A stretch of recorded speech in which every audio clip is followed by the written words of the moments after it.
Hello दोस्तों, आज के इस वीडियो में हम लोग सीखने वाले हैं NCERT का फुल फॉर्म क्या होता है। तो देखिए दोस्तों, N से होता है नेशनल, NATIONAL। C से होता है काउंसिलिंग ऑफ,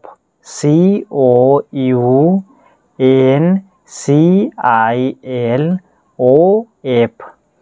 ई से होता है एजुकेशनल, EDUCATIONAL। आर से होता है दोस्तों रिसर्च, RESEARCH, रिसर्च एंड।